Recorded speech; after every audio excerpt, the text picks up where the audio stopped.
A 22-year-old woman goes on a cross-country van trip with her fiancé. But then, he returns alone. Where is Gabby Petito? And now her fiancé, Brian Laundrie, is missing as well. Gabrielle Petito was documenting her cross-country adventure with her 23-year-old fiancé, Brian Laundrie. Gabby Petito never goes outside. In late August, their posts slowed down, and so did communication. They seem to have an adoring relationship, judging by these lovey-dovey images. I loved hearing about where she was. She would send me pictures every day of these beautiful places. I mean, it looked like a fairy tale. The fiancé reportedly returned with the camper van, but no Gabby. Parents of a missing woman from Long Island need help finding her. She was on a cross-country trip when communication suddenly shut down. 22-year-old Gabrielle Petito was reported missing over the weekend. Her last location is believed to have been in Wyoming. A witness reported a physical altercation between the couple August 12th. Their van was then stopped for a welfare check. New body cam video was released today showing the missing Long Island native's encounter with police a few weeks before she vanished. Body camera footage in Utah shows Gabby crying in her van at the side of the road outside Arches National Park during an emotional interview with Moab police. You're 22, right? So I'm choosing not to cite you today. So you are not going to be charged with it. All right? But this is what I do have to do. I am separating the two of you tonight. The two said they pushed and shoved one another outside a grocery. Gabby scratched Brian, but told police they were in love and didn't want to press charges. Police concluding it was not a domestic assault, but a mental health crisis. Laundrie is reportedly not cooperating with authorities and has hired a lawyer. We don't eat, we don't sleep. We are constantly on social media talking to everyone we can, trying to get leads. This just in, the FBI saying tonight they do not know the whereabouts of Brian Laundrie. This evening, police were seen entering Laundrie's home in Northport, Florida. Laundrie is a person of interest in Petito's disappearance. My friend's life is at stake, and I would really just appreciate it if you would speak up. Even just one little thing gives us a place to start. I want to find my friend.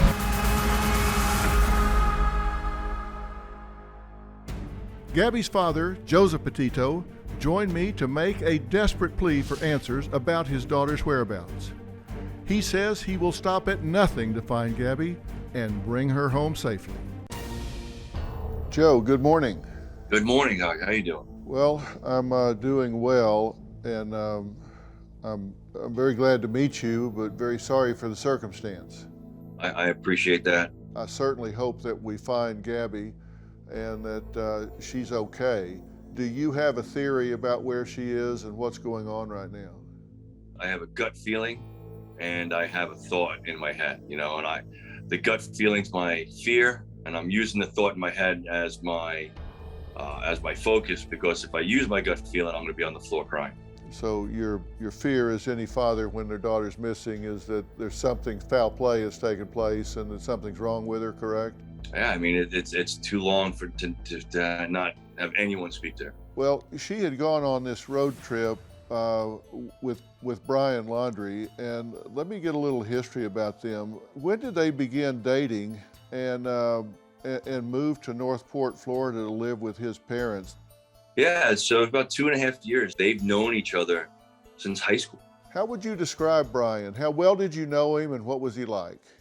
I've met him a bunch of times. I've never liked any of Gabby's boyfriends. Let's be real. I've never actually called one of her boyfriends by their real name, ever. I've always made up names for them, to be honest with you.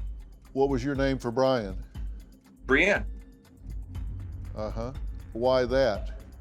Oh, why not? I always tried to use the female version of the boyfriend's names, just to intimidate them a little bit. Right. How did he respond?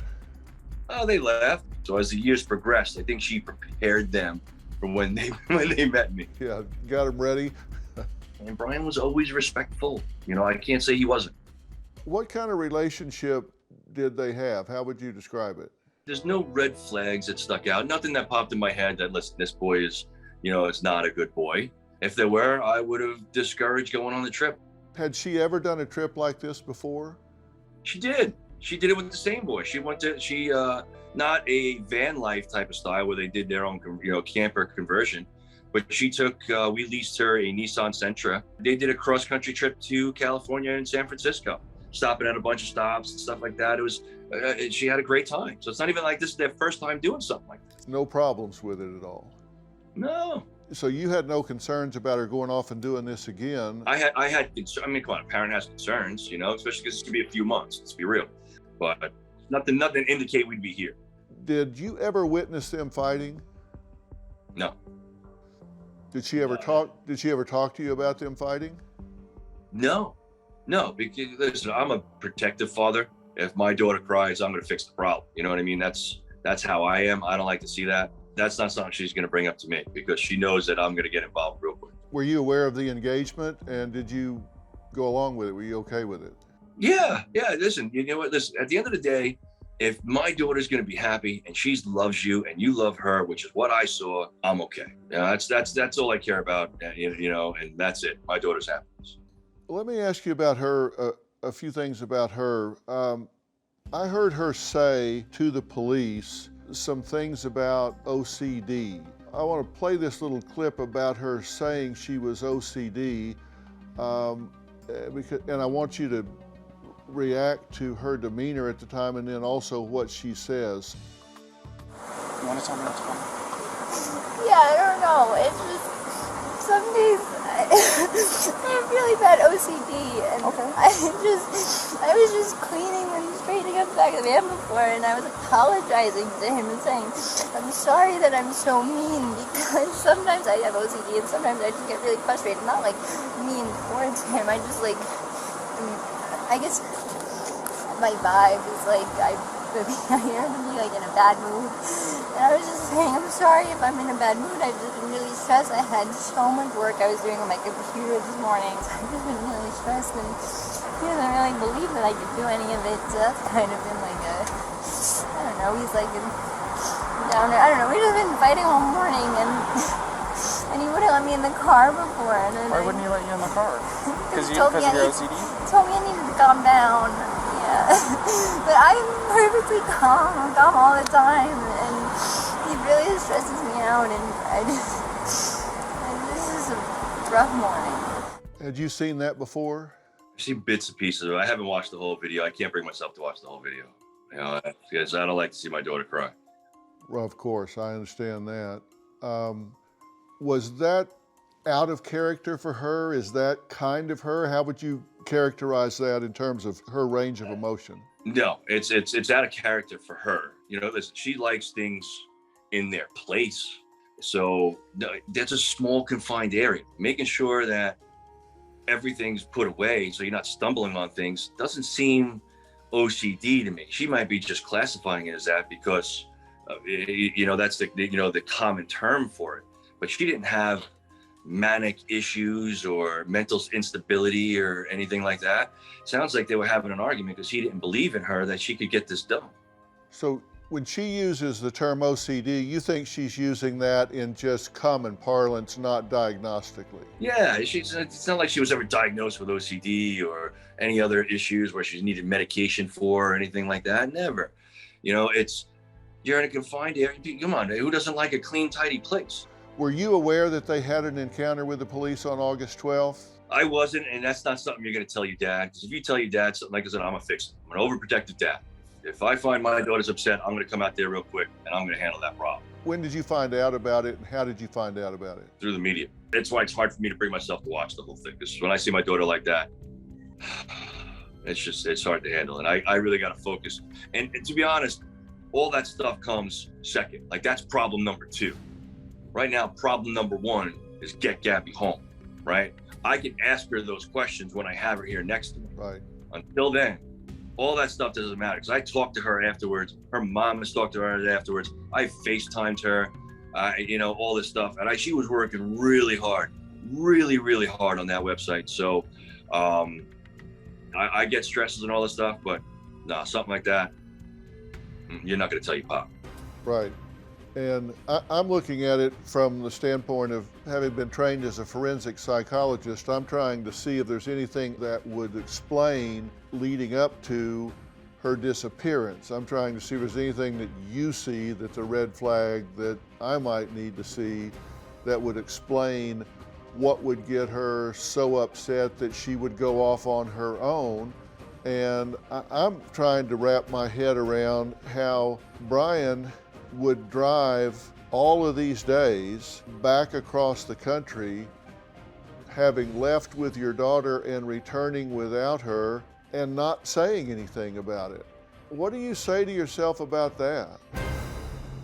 I'm trying to wrap my head around how Brian would drive across the country, having left with your daughter and returning without her and not saying anything about it. What do you say to yourself about that? It's not even his van. I mean, I can say a lot of things that aren't appropriate for TV. Like I said before, I'm a protective dad, and I got a lot of questions. Well, let's talk about those questions, because they need to be asked, and maybe somebody will know something about it. But he leaves and drives home without her. What do you say to yourself about that? First of all, you came home without it. Then you had the van for 10 days in your driveway. So now I got, what happened with the van? Did you clean it? Did your parents help you clean it? Did they help cover up a crime? After the fact, I want to know. Like, I got these questions. Like, did you stole a car over across how many states? Can you be arrested for that? Like, I got a lot of questions. Until I get my daughter back, I don't give a damn about the questions. I got to get my baby girl back. Well, but that may lead to getting her back and finding out where she was. He drove across the country for how many days without telling you she was missing? 7? Well, I guess he was home on the 1st, right? So it takes at minimum from Wyoming, it's a 2-day drive. Right, but you last heard from her on August 27th, and he arrives home on the 1st, correct? Yeah. Okay, so there's 7 days between when you last heard from her and when he arrives home without her. Well, there was another text message to her mom on the 30th. But she doesn't believe that was from Gabby. What did the text say? No reception in Yosemite. And we thought it was actually like a autocorrect where she meant Yellowstone. So there's this text message that just says no service in Yosemite. What were the last words that you spoke to your daughter? We were working on her website. She was telling me about the trip, where she was going, and all this other stuff. She said, listen, I'm going to have some bad reception, in certain spots, so I'll call you when I can. I'll let mom know I'm going to be calling her. All right, cool. And then we're working on a website and she had some problems making the email address work, for Nomadic Static that she was doing. So I'm not a techie guy, but I sat down at my computer and we YouTubed it and we figured it out together. I sent her some food through my Domino's app, and we would just laugh and having a good time, trying to make it work. It was frustrating off the start when we couldn't get the email to work, but we got it. Okay, and that was when?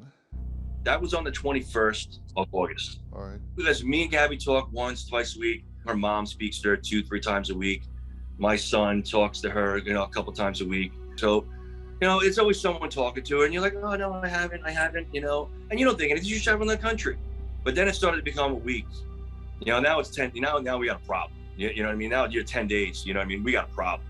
And that's when it was it. During that time, he never called you? He never said, hey, just so you know, I'm home with your daughter's van, but not your daughter. She's out there in America somewhere. I just left.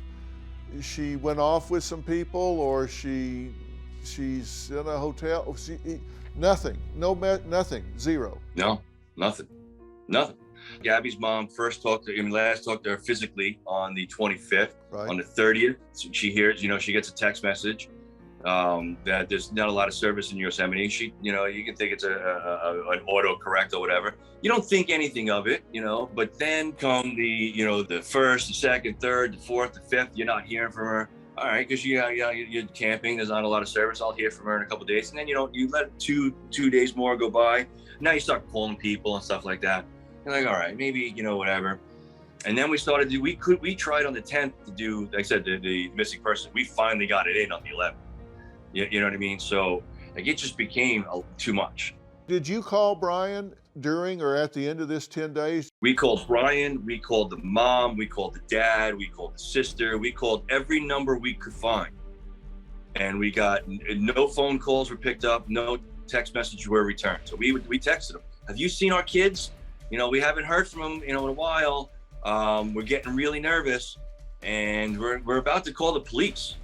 And you think when someone says they're about to call the police to find your missing kid, you would return a phone call? I mean, that's just what logic would dictate for normal people. And you don't get any response? I mean, that just makes it more and more concerning, doesn't it? So mom, dad, sister, Brian, nobody took your calls? No one.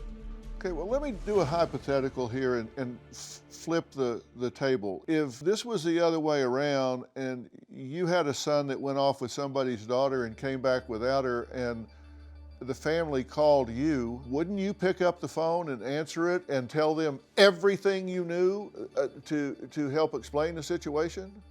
All right, so let's expand on that a little bit more, right? So my son comes home without his companion who lives in my house. Remember, Gabby lived there. Right. So if he's back at so my son's back at my house without the person who lives in my house, and once he gives me an explanation, I'm on the phone with the parents saying, we got a problem because I'm a good person. We got a problem and we got to handle it quick. And whatever the problem is, however the scenario is, I teach my son and my youngest son and Gabby to stand up for your mistakes. All right, if you do something wrong, you apologize and you take what's coming, because that's what decent people do. Obviously, they skip that role in parenting. Would you have expected him to call you if he was leaving Utah or wherever without her and say, sir, she won't get back in the van, she won't come home, I'm leaving, I'm coming home, do you want to come out here? Would you expected him to say, I'm leaving and coming home without your daughter? Would you have expected him to call you if he was leaving Utah or wherever without her and say, sir, she won't get back in the van, she won't come home, I'm leaving, I'm coming home, do you want to come out here? The problem with that is that van was Gabby's. So he can leave that van right there. I'm jumping on a plane, tell me where she's at, and I'll be there in a few hours. If I got to get a private plane to get there, I will do that right this second. I don't care what it takes.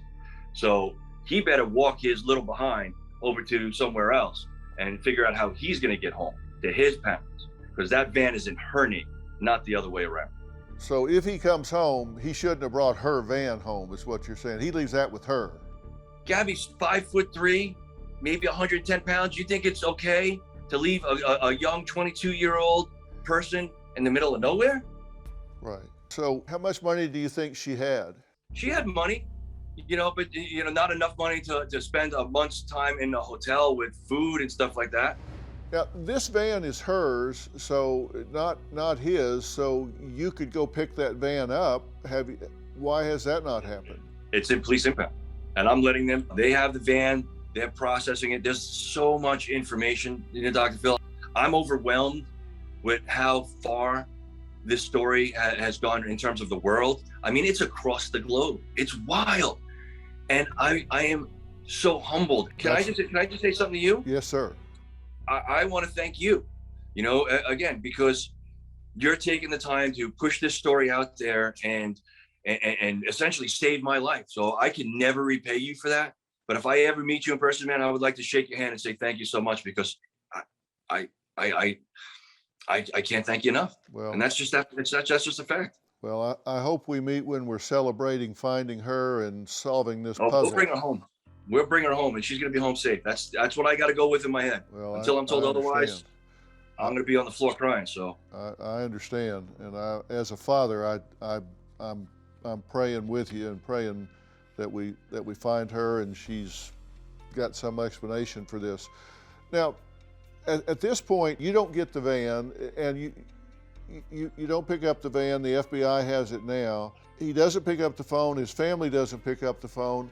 But when he does pick up the phone, he picks it up to hire an attorney. How quickly did he do that? I don't know how fast he did. And that's some of the questions that I have, like, when did you get an attorney? Did your parents aid and abet you in a crime? All this other stuff. What was your reaction when you heard he was refusing to speak to the police? I screamed. My wife couldn't even console me. Like, I thought the worst. That's my baby. I was 20 years old when Gabby was born. She saved my life. I was going the wrong way in life. Made me the person I am today. So I broke down. I was crying, screaming. And then I composed myself, and I got to get her home because he's not helping. I'm not allowed to contact him. I'm not allowed to be anywhere, go anywhere near him. And if I did, all it's going to do is stop me from the primary focus of finding Gabby. So I'm doing what I know best. Bring my daughter home. That's all I can do right now. The FBI now looking for Brian Laundrie. His lawyer tells us his location is unknown. Dozens of people lining up outside his house, demanding answers on Gabby Petito's disappearance. Where is Gabby? Where is she? Officers going inside, speaking with family. You know where Gabby is? Can you tell us anything? Evidence bags taken inside the home. Bring Gabby home. Gabby's parents praying she's found. I just want to take my daughter and save her and hug her and protect her. As the country demands to know where she is. Well, he hasn't spoken to you. He hasn't spoken to the police. He hired an attorney, and his attorney released this statement. The attorney said, "This is understandably an extremely difficult time for both the Petito and Laundrie family. It is our understanding that a search has been organized for Ms. Petito in or near Grand Teton National Park in Wyoming. On behalf of the Laundrie family, it is our hope that the search for Ms. Petito is successful and that Ms. Petito is reunited with her family. On the advice of counsel, the Laundrie family is remaining in the background at this juncture and will have no further comment." You want me to break that down one by one for you? Yes. All right. So we're going to start with the opening line. All right. It's really hard on the Laundrie family and the Petito family. Well, my child is nowhere to be found, and I'm not getting any answers on where to even start. So don't sit there and tell me on how difficult it is for you because you got reporters on your block. Where is Gabby? Where is she? My heart bleeds for you. Then there was, I want the search to be successful. Well, I don't know about you, but when I want something to be successful, I will partake and help to make sure it's successful, not sit in the background, all right? If you love this person and she's your fiancé, then you should turn around and, I don't know, lead the darn charge. Like, I should be number 2, you should be number 1, but he's sitting there behind his mom like he's 4 years old. And to be honest with you, I said something on a previous interview, and then I'm gonna bring up, if that's okay with you. I apologize. No, please. I heard yesterday Cassie, the sister's interview, and I reacted emotionally without hearing the entire interview. So I would like to personally apologize to Cassie Laundrie because I heard through that interview that she hasn't talked to her brother and she wishes she could help, and they're not talking to her from what I understand.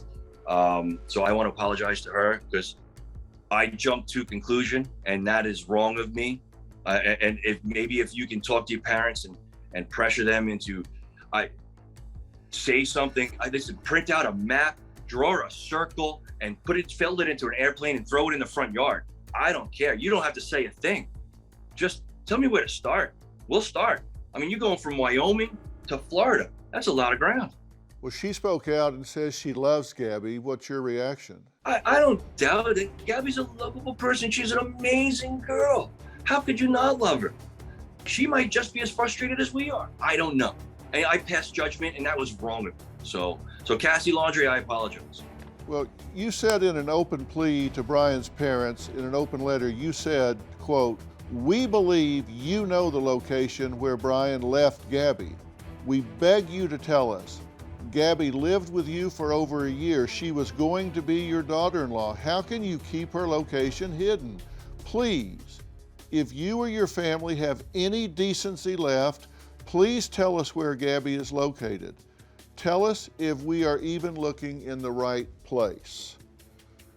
Yeah. So you believe that Brian has at least confided in the family where he last saw her, where he left her. On the off chance that Gabby is somewhere in a shelter, in some situation, circumstance where she is watching this, what do you want to say to her? Gabby, let me come get you. I will bring you to my home and I will shelter you from all this crap until you're able to handle it, until you're ready. I don't care about anything else than my daughter's well-being. I got big shoulders, I can handle it. All right, when you're ready, we'll have you come out. Until then, we will protect you. Don't worry. Well, that's a good message for her. Can we add your wife?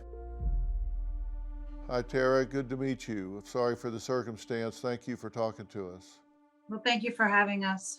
Well, I'm sharing with Joe objective number one, and that's to find Gabby and get her home. Yes. And I guess my second objective is to inspire the Laundrie family to break their silence and join this effort to bring her home. And people who have nothing to hide, hide nothing. This is not a good look. There's no way this is going to turn out well by being silent. It just isn't. We're just trying to stay hopeful and persistent to see if, get her name out there, get her pictures out there. I know it is getting out there to help bring her home.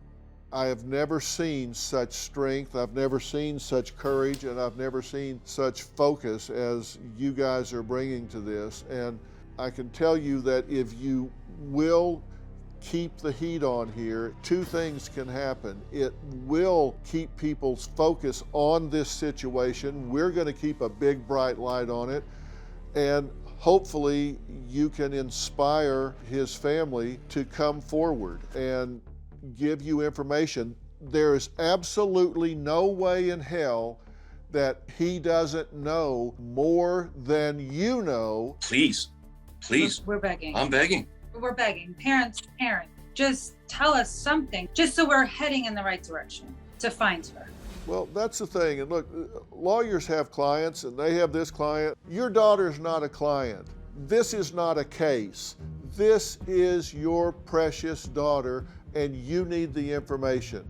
And damn it, do the right thing. Step up and give every piece of information you know to help find this precious young woman, whatever the circumstance is.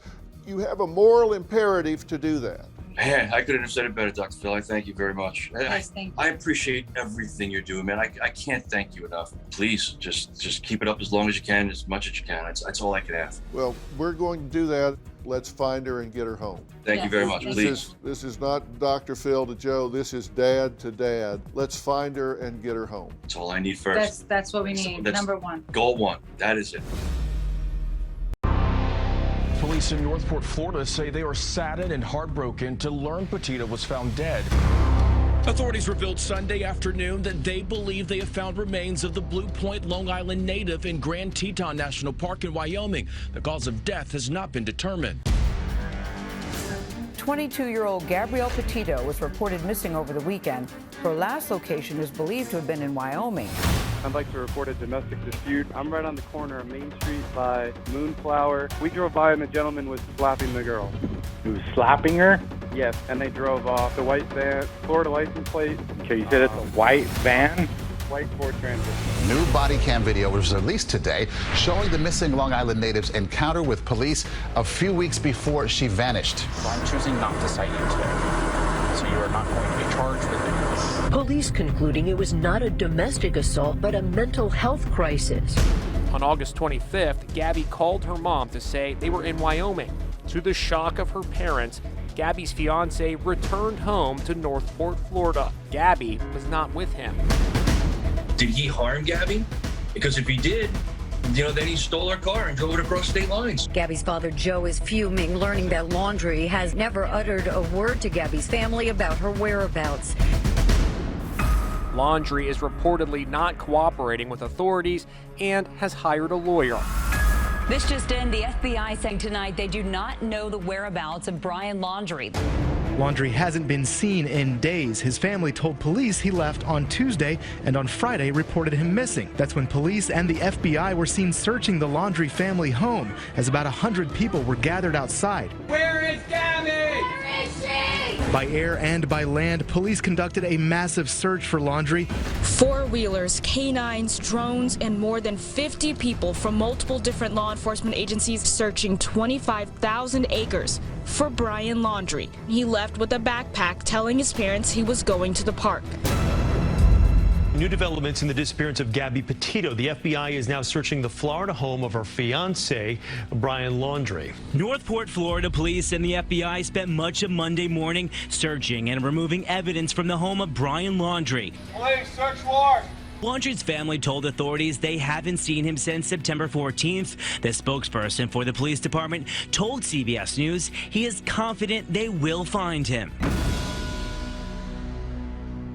We sat down with Gabby's father, Joe Petito, for his last and only in-depth interview before the tragic discovery of a young woman was made.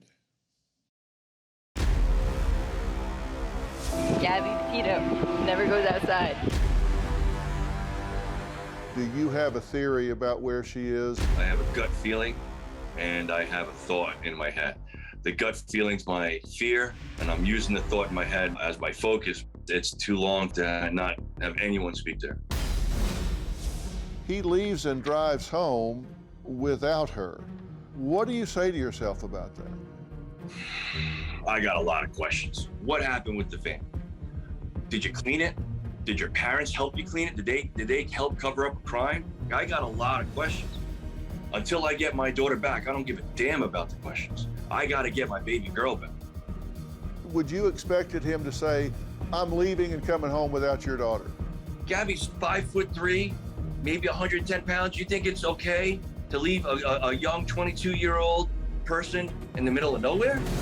Whatever the problem is, or whatever the scenario is, I teach my son and my youngest son and Gabby to stand up for your mistakes.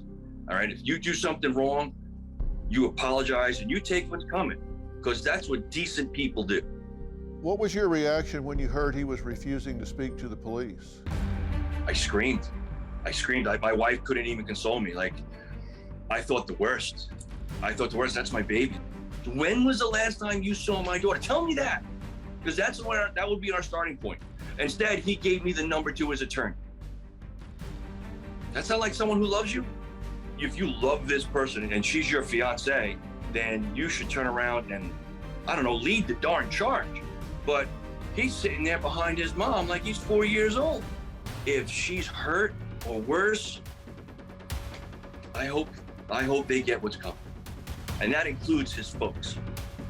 Because I'll tell you, right now they are just as complicit in my book. Do you believe Brian has hurt your daughter? Yeah, in my gut, I believe something bad happened.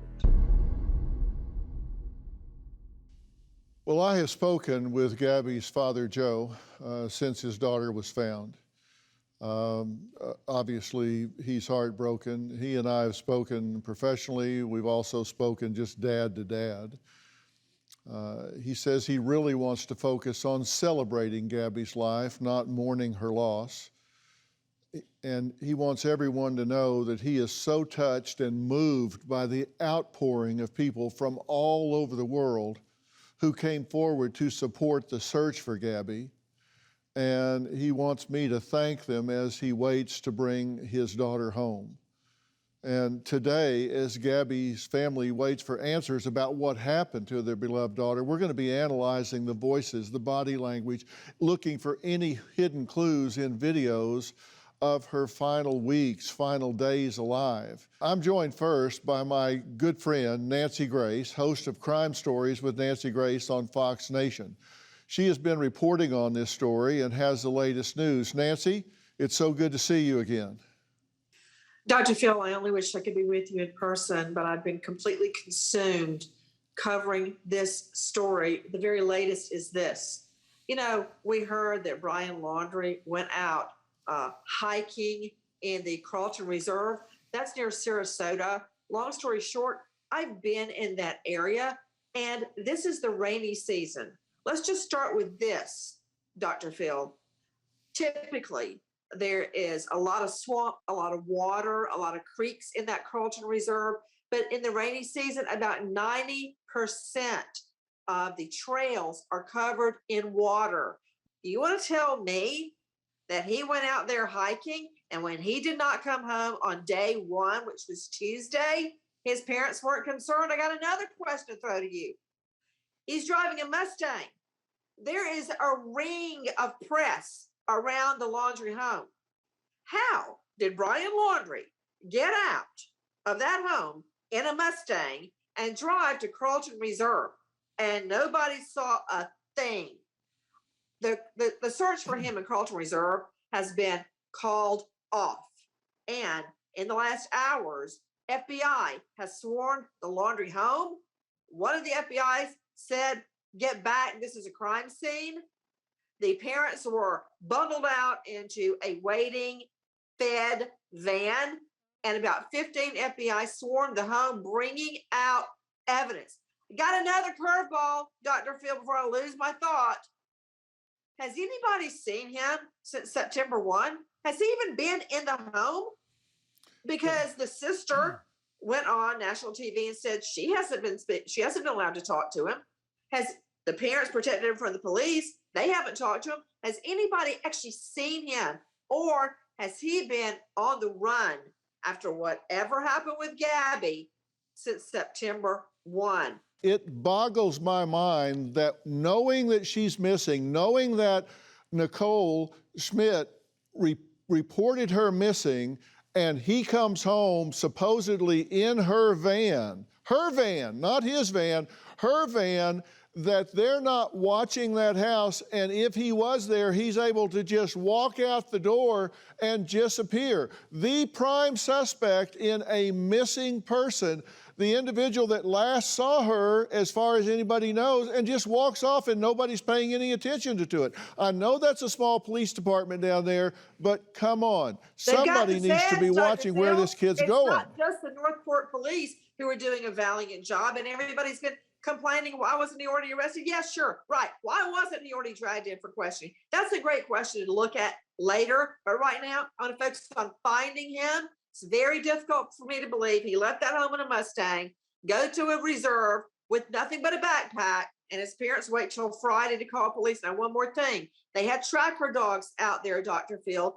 They would have smelled his scent around that car. Remember in the Lacey Peterson case?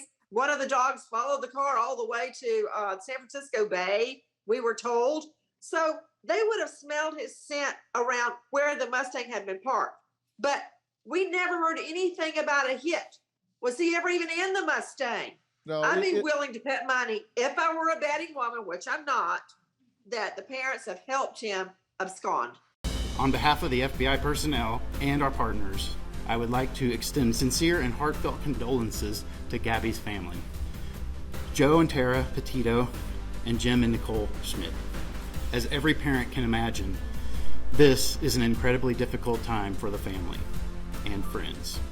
Our thoughts and prayers are with them. We ask that you all respect the privacy as they mourn the loss of their daughter. Well, 22-year-old van life vlogger Gabby Petito was last seen on August 24th, and her body was discovered on Sunday afternoon at Bridger-Teton National Forest. Now, after returning from their cross-country van trip without Gabby, her fiancé and high school sweetheart, Brian Laundrie, refused to speak to both her family and the police.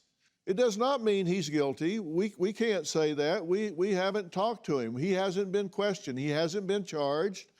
So we need to say that. I'm back with Nancy Grace, who joins us virtually, as well as former law enforcement officer and FBI defense tactic instructor, Steve Cardian. Good to see you. Thank you, sir. Good to see you. Thank you for being here. Why are they not watching him, and what's going on right now? Given the scope of the case, when I heard that he had absconded, I was very surprised that he wasn't being watched. He's not a criminal. He hasn't been charged with anything. He's exercised his constitutional right not to speak to law enforcement. So they didn't necessarily have an obligation, but they should have had an obligation to keep an eye on him, have eyes on him, because he shouldn't have been able to leave that house. Nancy, it doesn't make sense that these parents wouldn't have enough conscience to pick up the phone and call her parents and say, we need to talk. It wouldn't make sense if Gabby had still been alive and they knew it. It would not make sense if they were not trying to cover up something. Best case scenario, Dr. Phil, in my mind, best case scenario is that Brian Laundrie left her there and took off. Now, do I believe that's what happened? No, that is not what I believe happened. I think that the discovery of the body launched an entire scenario where now the home has been treated as a crime scene and they're trying to figure out, where's Brian Laundrie? I believe he came home and divulged to his parents what happened to Gabby. And that is why they couldn't call her family. What were they going to say? Lie? What could they say? They couldn't say anything or it would hurt their son. That's my speculation about what happened. And another thing I found out, at first we heard rumors that she had been buried, which indicates to me she was killed. Now I've gotten information that drones were flying overhead and they spotted what they thought was Gabby's remains in a grove of trees. So she wasn't buried. That's the latest we're getting. She didn't fall off a cliff by accident. She didn't die of natural causes, we don't think, but she was under the cover of trees. Now, that weighs in because it helps us figure out what happened to Gabby. But that's why they didn't call the parents, because there was no good news. Well, Steve, do you think this was intentional, or do you think it was an accident? We won't know until we find out what the autopsy reveals, but I believe that this was intentional. Why? Because they spent such a lengthy period of time together in very, very close and confined quarters. People, no matter how good of a relationship they have, that doesn't work out so well, even amongst people that know themselves real good. It appears that she was maybe agitated him, and in the videos that I've seen, he actually kind of remained calm. I believe if in fact there was something that happened to her, that it was a rage move. When a man wants to control a woman, he's gonna hit her or he's gonna choke her. And a rage move would be to choke someone. What? Yeah. Or lock her out of the car. Hello, what a power play. Everybody think back, August 12th, Moab. Remember Moonflower Co-op? Remember that? She was manic. I looked at her, she didn't look manic to me. She was upset because she got locked out of her car with all of her stuff in there. Power play on his part. She was trying to crawl in the window. I don't know that she did anything to get him upset. If I were her, I'd be upset. Why is this her fault? Well, he was all calm and smiling and chatting up the cops. She's crying. Can't quit crying. If she's hurt or worse, I hope they get what's coming. And that includes his folks. Because I'll tell you, right now they are just as complicit in my book. I'm sorry, I understand protecting your kid and all that other stuff, but right now, in my opinion, you're a coward. 19 days pass from when Gabby Petito was reported missing to when investigators discovered her body. That entire time, her fiancé, Brian Laundrie, refused to speak to her parents or law enforcement about what may have happened to her. Now, that doesn't mean he did anything wrong, but it does stand to reason that he had information no one else had. Gabby's father said because of Brian's silence, he had no idea to where even begin looking for his missing daughter. Watch this, and then I'm going to have criminal defense attorney Mark Eiglarsh, who also joins us now, weigh in. We called Brian, we called the mom, we called the dad, we called the sister, we called every number we could find. and we got no phone calls were picked up, no text messages were returned. So mom, dad, sister, Brian, nobody took your calls? No one. I just print out a map, draw a circle, and fill it into an airplane and throw it in the front yard. I don't care. You don't have to say a thing. Just tell me where to start. We'll start. Well, criminal defense attorney Mark Eiglarsh joins us now. And look, it's real easy to jump to conclusions because his behavior's not helping him. No. Well, his behavior is not helping us, yes, but it's helping him. His behavior is selfish, it's self-centered, and it's designed exclusively to protect him. He's doing what our Constitution allows him to do. And with I see her rolling her eyes, but with utmost respect and love for my dear friend Nancy Grace, I do want to challenge her with one thing. She made it seem that law enforcement were not doing their job by grabbing him when they did see him and bringing him into a station. Nancy, let me finish for the first time ever. The truth of the matter is, the reason why law enforcement did not do that, which we all would have liked, the court of public opinion would have liked that, they didn't do it because we don't live in a third world country. They weren't allowed to do it. The Constitution protected him. He told through his lawyers that I'm not speaking with you. They didn't have cause to arrest him, but they certainly had the ability and the common sense to keep an eye on him so he didn't just disappear. Different story. Exactly. You're right. Why they didn't, I don't know. Okay, now Gabby's close friend, Rose Davis, did an exclusive interview with DailyMail.com where she made some extremely troubling allegations. She claimed Brian had a history of being jealous and controlling. Let's hear what she said. On the outside, he's very charismatic, so it seems very loving, and of course, like any relationship, there was arguments, and she'd come stay at my house when there was arguments just to like get away. Do you remember any one particular incident? Yeah, well, we were supposed to go line dancing, and her drive is about 30 minutes to me, and halfway there, she realized her ID was missing. And so it caused a really big argument because Brian just didn't want her to go out. And it was a jealousy issue. And it caused a huge argument between them. And she came over and cried. I do believe that their relationship, as they kept going on, was getting a little, problematic. I mean, just seemed like there was more and more arguments, and everything she did, I feel like, he thought was wrong. And even as she said in the body cam, he didn't even support her with her blog. So I've been building my website, so I've just been really stressed, and he doesn't really believe that I could do any of it. That in itself, made me feel like it just continued to get worse.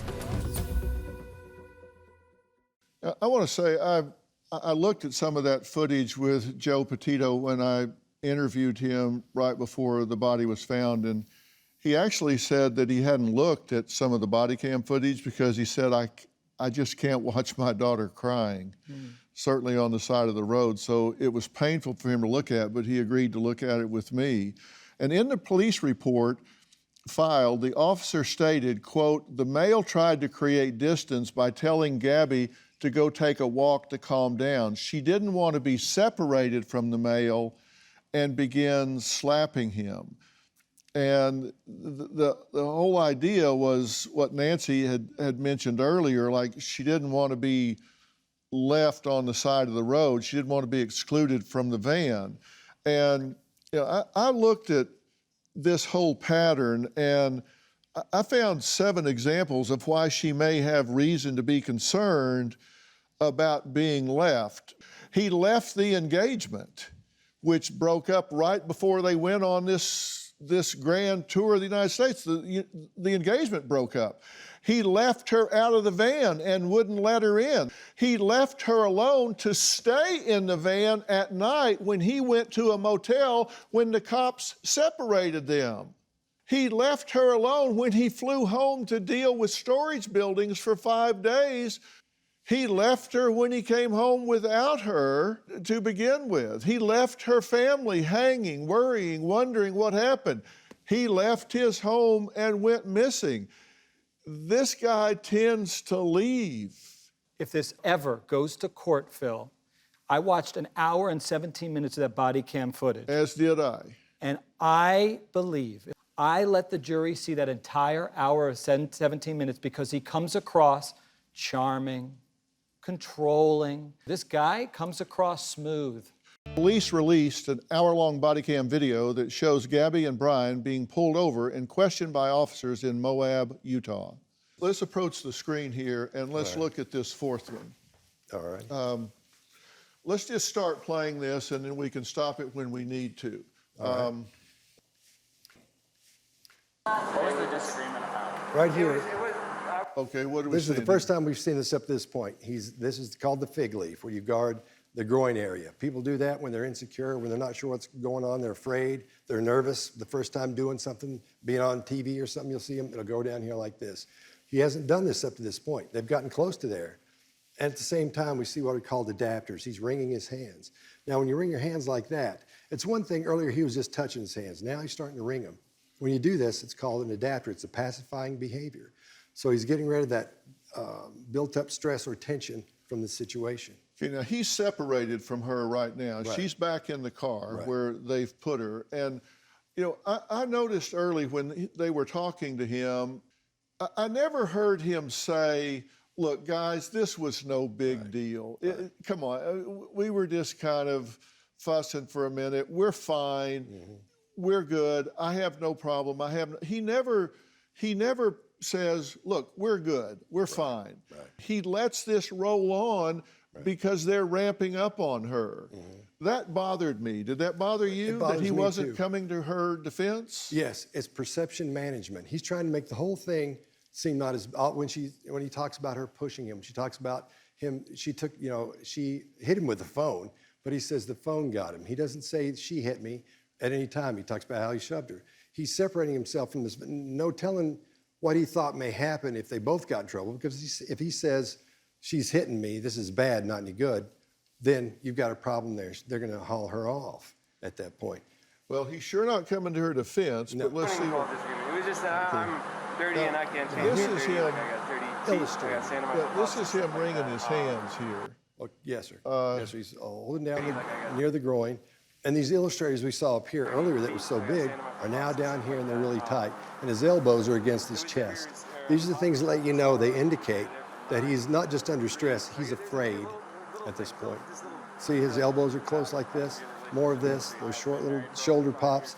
All this tells you he's being guarded. He's talking about the problems they had at this point. The problems she had with him. He was dirty. He was bringing sand into the van, those types of things. And as he talks about the things she doesn't like and the problems with their relationship, that's when things start closing. That's when he starts closing down. We see completely different body language here.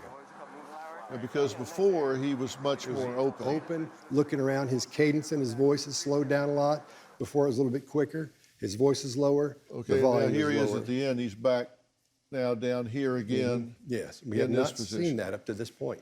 Okay, and what's that tell you?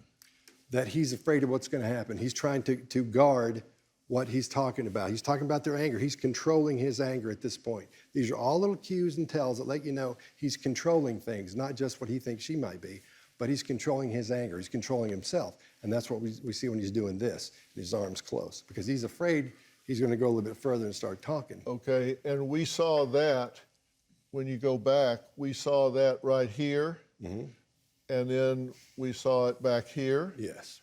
And then we saw it back here. Yes.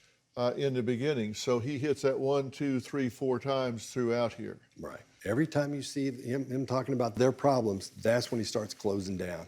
Being a controlling person was what I was grabbed from that. On August 27th, we got camera footage going through the Grand Tetons Park. This is at the Spread Creek dispersed camping area. And we came across a white van that had Florida plates. The van looked like it was pretty much kind of abandoned. We're approaching it up here on the left-hand side. This is most definitely Gabby Petito's Ford Transit van, but here it is on the left. And I slowed it down so you can possibly see it a little bit better. On August 29th, my boyfriend and I picked up Brian at Grand Teton National Park. He offered to pay us like $200 to give him a ride, like 10 miles. He did say he had a fiance and that she was back at their van. He then told us he's been camping for multiple days without his fiance. He didn't look dirty, he didn't smell dirty. Then he freaked out. He's like, nope, I need to get out right now. So we pulled over and then he's like, okay, I'm just gonna go find someone else to, hitchhike. Nancy, what do you make of that? He's picked up, he offers him $200 to go 10 miles, then he wants to get out. He says he's been camping numerous days, but he's clean. They say he looks like he's showered. What's he camping with, and why is he not with his fiance? Everything that Brian Laundrie told the TikTok girl, as I call her, Miranda Baker, is a lie. I believe her. I'll tell you why I believe her. I have put, I don't even know how many thousands of witnesses on the stand over many, many years. Her story was rich in detail.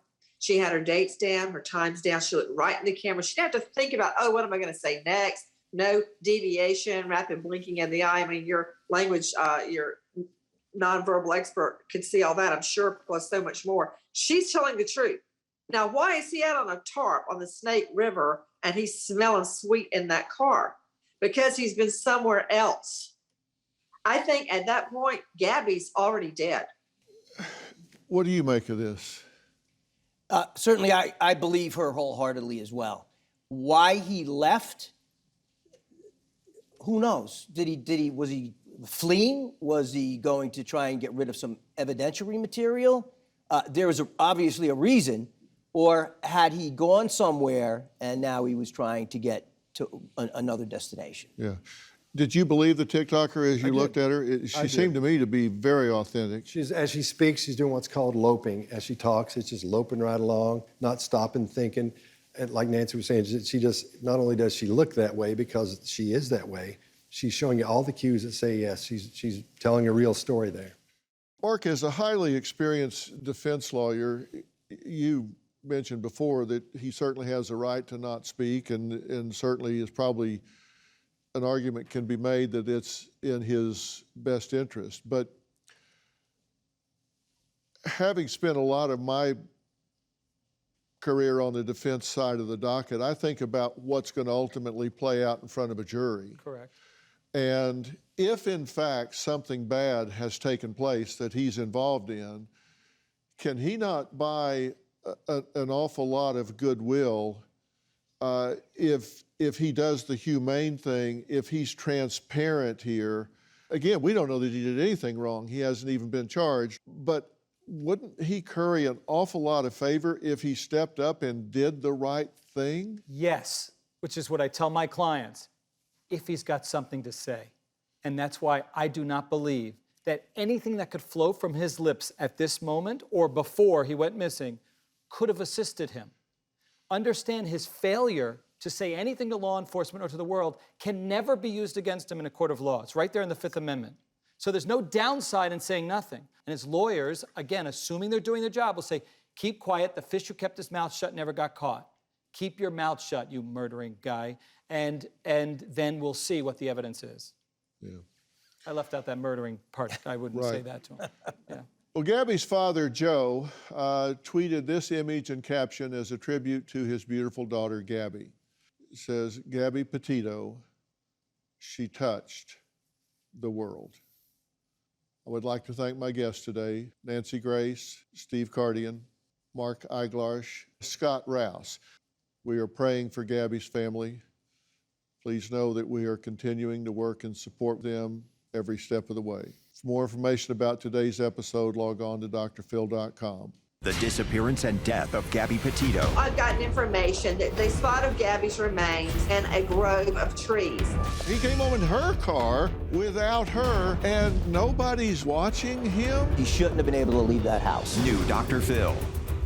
Check your local listings.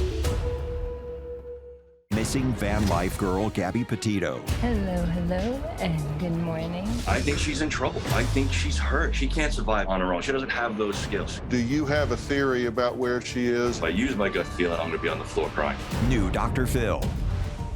Check Check your local listings.